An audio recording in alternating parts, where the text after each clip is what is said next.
거기에 대해서 국민의힘이 저 삼지대 거를 긁어와서 일당이 되기 위해서는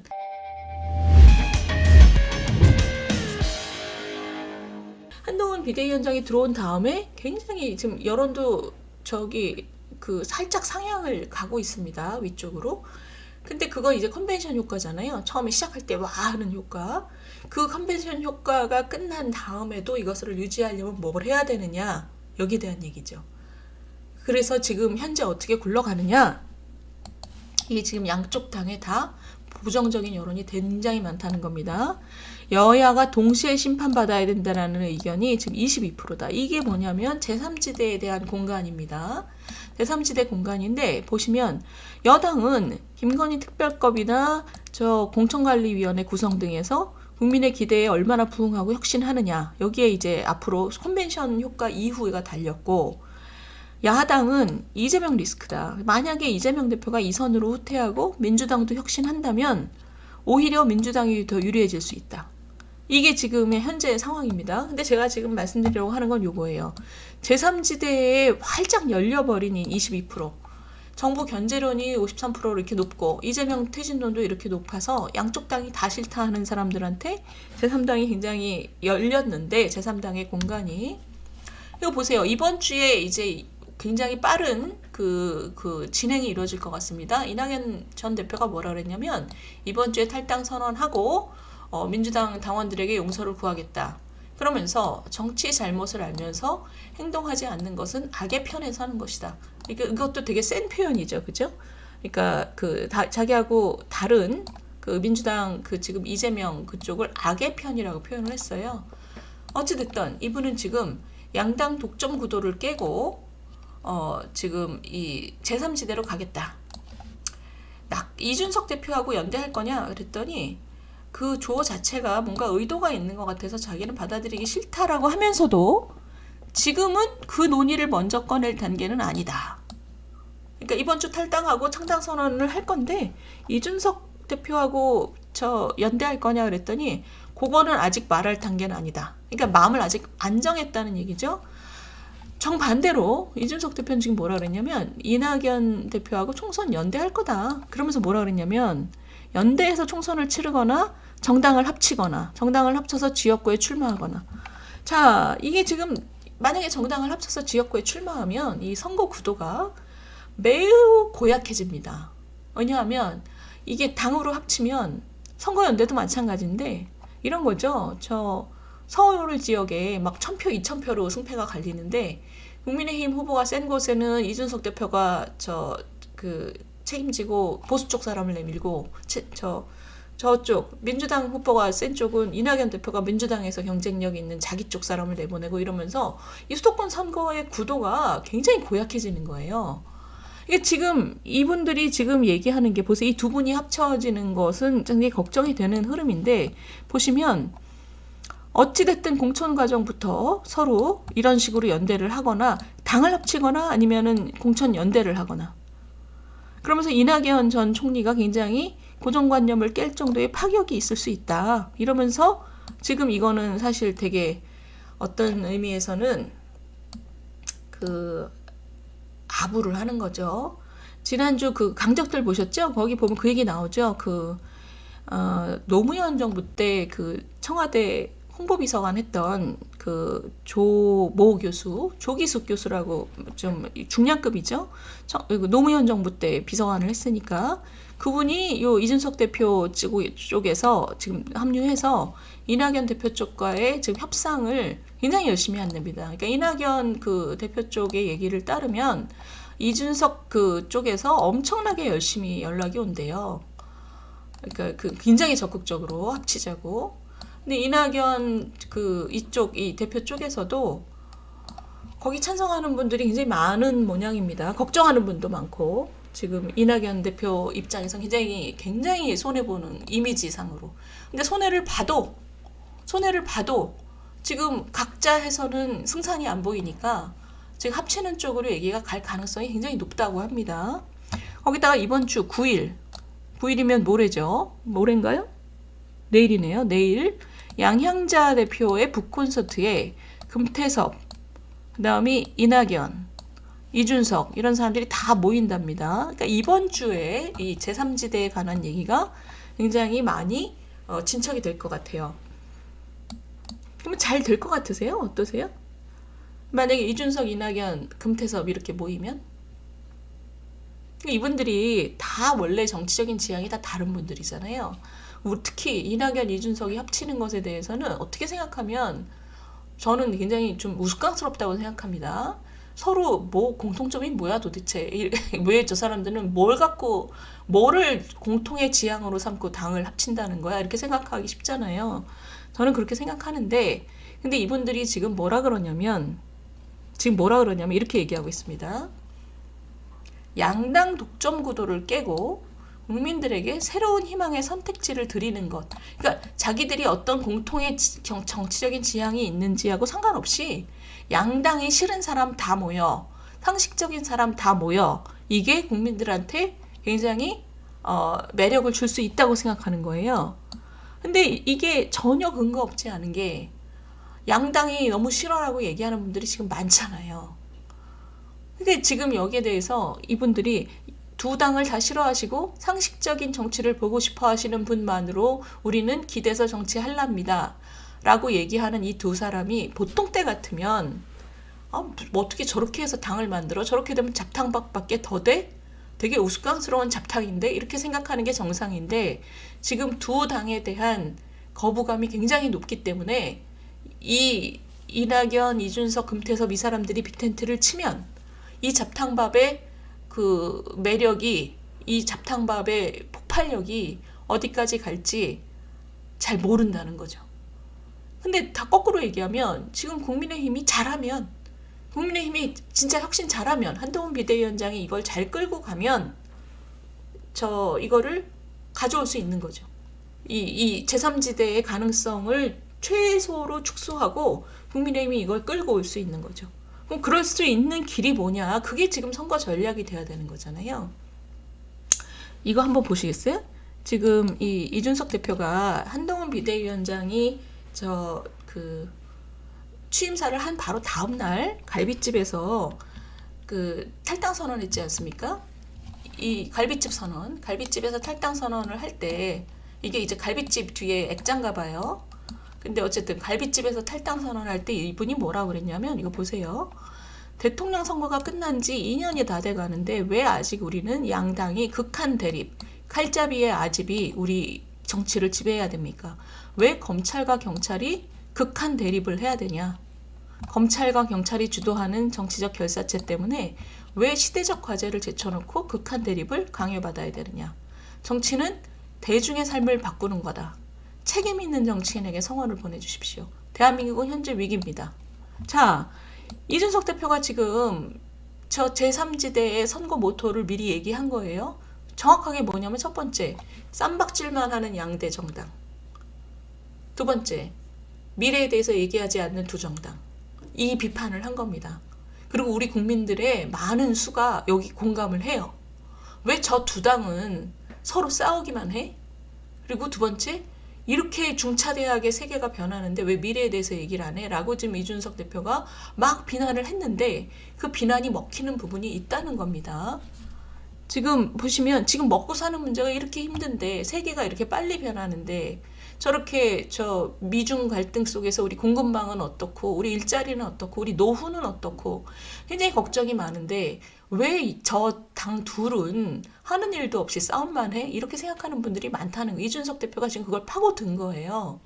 그리고 그 전날 한동훈 비대위원장이 그 얘기 했잖아요. 민주당이 윤석열 정부를 심판하겠다라고 총선의 모토를 세웠을 때 그 한동훈 비대위원장이 586 척결론을 얘기했지 않습니까? 586 청산론을. 그 다음날 이준석 대표가 이 얘기, 나는 미래를 얘기하겠다. 그러니까 이준석 대표의 갈비집 선언이 의외로 반응이 좋았어요. 근데 한번 보셔요, 이거를. 이분이 지금 뭐라 그러냐면 갈비집에서 무책임한 위정자들하고 다르게 나는 30년 뒤에도 살아서 평가받을 확률이 높다. 자기 젊다 이거죠. 그러니 누가 더 절박하겠냐. 젊어서 30년 뒤에 평가받을 내가 절박하다. 프랑스의 마크롱이 표가 떨어지는데도 불구하고 연금개혁했다. 내가 그렇게 하겠다. 자기처럼 젊은 사람들만 이걸 할 수 있다 이런 얘기예요. 그러니까 이 사람이 지금 연금 개혁에 대해서 되게 많이 얘기를 했는데 이거 보세요.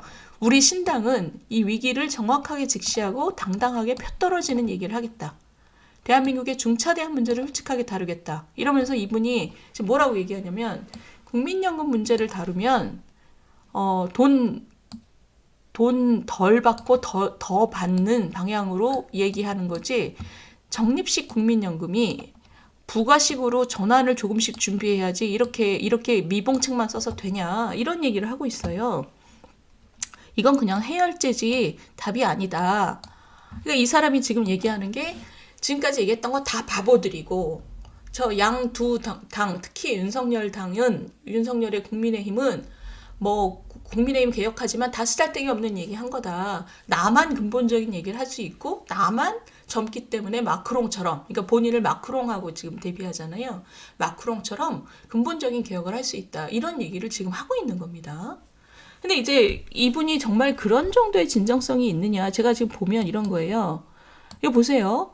현실을 직시하고 부가식으로의 전환을 준비하는 개혁을 왜 아무도 얘기 안 하냐 이런 얘기 하잖아요. 근데 시청자 여러분 기억나세요? 부가식이 뭔지 제가 지난번에 말씀드렸는데 부가식은 우리가 개혁 안 하고 가만히 있으면 부가식으로 가는 겁니다. 부가식이 되면 우리 그냥 국민연금 망하는 거예요. 왜냐하면 부가식이 뭐냐 우리가 지금 적립금을 쌓아놨잖아요. 그게 다 고갈되면 부가식이 된 거예요. 부가식은 뭐냐면 그때 젊은 사람들이 낸 돈으로 그때 노인들에게 그 연금급여를 주는 겁니다. 이렇게 되면 앞으로 한 20년 지나면 젊은이들의 보험료가 30%를 넘게 되거든요. 그럼 제도가 망하는 거죠. 우리가 지금 국민연금 개혁을 하는 이유는 부가식으로 가지 않기 위해서 하는 겁니다. 부가식으로 가면 그냥 망하는 게 보이기 때문에.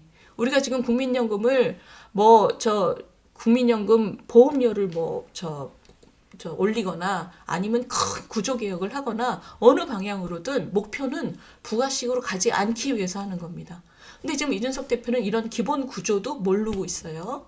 이런 기본 구조도 모르고 굉장히 자다가 봉창 두들기는 얘기를 하면서 이때까지는 다 바보였고 내 말만 맞다 이렇게 얘기하고 있습니다. 그러니까 제가 지금 무슨 얘기를 드리는 거냐면 이분이 지금 얘기하는 것에서 저는 이분은 그렇게 진정성이 있다면 이런 그 기본 내용도 파악을 하지 않은 상태에서 이전에 있던 모든 정치 세력이 다 바보다라고 얘기할 수는 없습니다.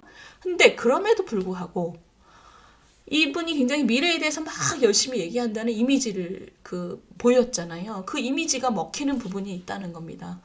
그리고 그걸 한동훈 비대위원장이 586 청산론을 얘기한 것하고 이게 대비가 되는 거예요.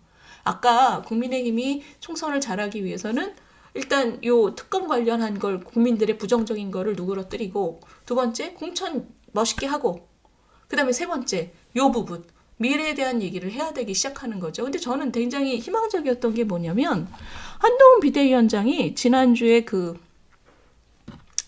이재명 피습 때문에 완전히 그냥 뉴스가 50배에서 100배 차이가 났다는 거잖아요. 그래서 한동훈 비대위원장의 발언이 거의 검색도 안 되고 뉴스를 타질 않았습니다.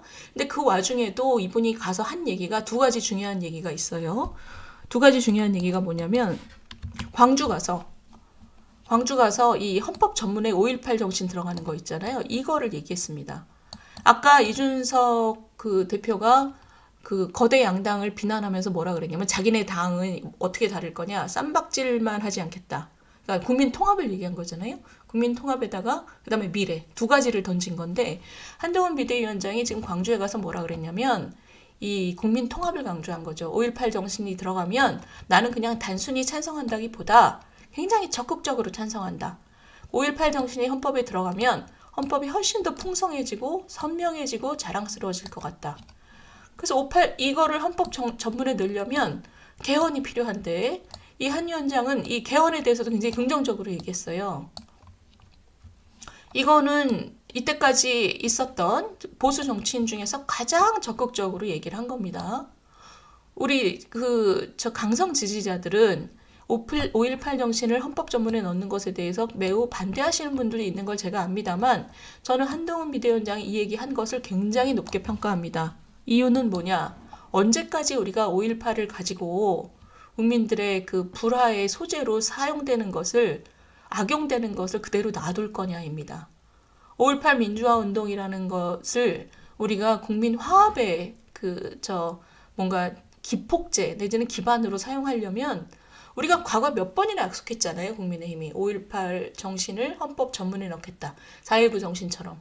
한동훈 비대위원장이 이번에 가서 이 얘기를 한 거는 국민의힘은 국민 통합을 위해서 애쓰겠다라는 선언입니다. 이 갈등을, 지역 갈등을 가지고 이때까지 방치하거나 지역 갈등을 조장하지 않고 이때까지 어떤 보수 정치인보다도 더 적극적으로 헌법 개헌 좋다.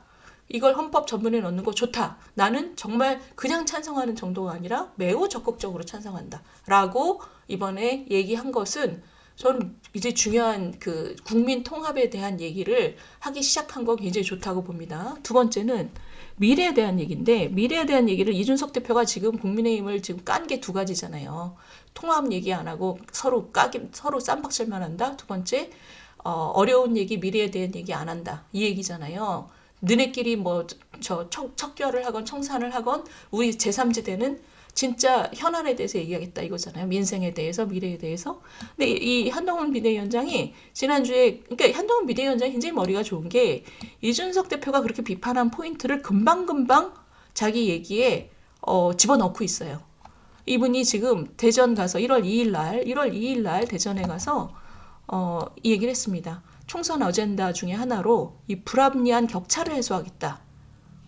이렇게 힘든 삶을 개선해야 된다라고 했어요.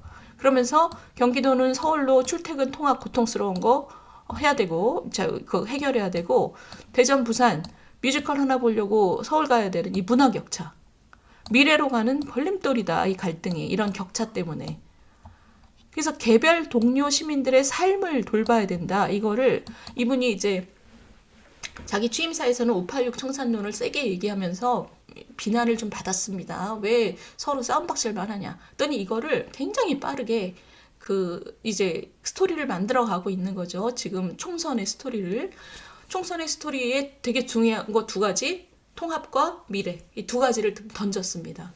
저는 굉장히 이분이 이런 언론을 보고, 언론의 반응을 보고 빨리빨리 반응을 하는 것은 굉장히 좋은 거라고 생각해요. 근데 문제는 이거죠. 특검으로 국민들 누그러뜨리고 그다음이 공천 멋있게 하고 이런 공천 멋있게 하면서 제3지대에 대한 그 국민들의 호기심 또는 이 어떤 그 관심을 끊을 수 있고 세 번째 미래에 대한 얘기로 경쟁하는 거죠. 이준석 대표가 앞으로 굉장히 저런 얘기를 많이 할 겁니다. 미래에 대한 얘기, 민생에 대한 얘기. 근데 그 디테일을 까보면 사실은 아까 국민연금도 되게 자다가 봉창 두들기는 소리인데 문제는 그거를 아는 분은 우리나라에서 딱 들었을 때 저게 뭔 소리야 말도 안 되는데 이렇게 느낄 수 있는 사람은 그 전문 지식이 좀 있는 사람들이거든요. 국민들의 대부분은 야 이준석이 미래에 대해서 얘기 열심히 하네 이렇게 느끼거든요. 그러니까 그거랑 경쟁을 해야 되는 거죠. 그래서 한동훈 그 비대위원장이 지금 격차 해소라는 큰 화두를 던졌습니다. 이 격차 해소를 총선의 공약으로 얼마나 구체화할 거냐, 실제적인 정책 아젠다로 만들 거냐, 그게 바로 저 이준석의 제3지대하고의 경쟁이 되는 거죠. 민주당은 아직 그럴 정신도 못 차리고 있고, 민주당은 지금 아까 그 신문기사에서 나온 것처럼 이재명 대표가 물러나야지 그걸 할 수 있는 것 같아요. 지금 이재명 대표가 저기에 있고 이 자리를 지키고 있는 한은 정책이나 정책 아젠다나 이런 거 할 여력이 없어 보입니다. 방탄에 주력하고 있는 거죠. 그러니까 저런 미래에 대한 얘기를 해서 국민의힘은 지금 전선이 민주당하고의 일당 경쟁을 해야 되지만 저 제3연대 연대가 될지 제3당이 될지 아직 확실하지 않지만 이제 곧 윤곽이 나오겠죠. 저 제3지대하고도 경쟁해야 됩니다. 근데 이게 나쁘지 않죠. 저는 정책으로 경쟁하고 정책 아젠다로서 경쟁하는 것은 바람직하다고 생각합니다. 이준석 대표가 저렇게 자다가 봉창 두들기는 소리 하면 그거 아니다라고 얘기하면서 더 구체적이고 더 실제적인 얘기를 하면 되는 거죠. 그러니까 서로 지적질을 좀 해야 되는 거예요. 정치는 원래 말로 싸우는 거지 않습니까? 누군가가 봉창 두들기는 소리를 하면 지적질 해가면서 정책 아젠다로 총선에 우리가 국민의 삶을 개별 시민의 삶을 개선하기 위해서 어떤 노력을 할 건지를 이제 구체적인 거를 만들어내야 되는 거죠. 지금 저는 당에서 준비하고 있다고 봅니다. 저렇게 화두를 던졌으니. 그래서 지금 제가 말씀드린 건 뭐냐? 지금 제3당의 움직임이 굉장히 구체화되고 있다. 그리고 금태섭, 이낙연, 이준석 이 사람들이 합쳐서 그 공천까지 서로 연대를 하거나 아니면 당을 합치면 지금 양당에 대한 불만 때문에 이분들의 폭발력이 커질 가능성도 있다. 근데 저분들이 잡탕밥에 불과한데도 그 커지는 이유가 뭐냐? 그 양당이 다 싸움박질만 하고 미래에 대해서 얘기하지 않는다. 우리는 그런 양당을 싫어하는 사람들이 모여서 미래에 대해서 얘기하고 국민통합을 얘기하겠다라고 지금 던진 겁니다. 거기에 대해서 국민의힘이 저 삼지대 거를 긁어와서 일당이 되기 위해서는, 다수당이 되기 위해서는 국민통합에 대해서, 미래에 대해서 아주 좋은 비전을 제시를 해야 되는 거죠. 비전을 제시하면서 구체적인 아젠다를 가져오고, 그게 바로 지금 국민의힘이 해야 될 일이고, 지금 한동훈 비대위원장이 지난주에 이거를 시작을 한 걸로 보입니다. 5.18 전문하고 이 격차에 대한 아젠다를, 아주 큰 아젠다를 던졌거든요. 요거를 앞으로 얼마나 구체화하느냐, 거기에 이제 달린 거죠.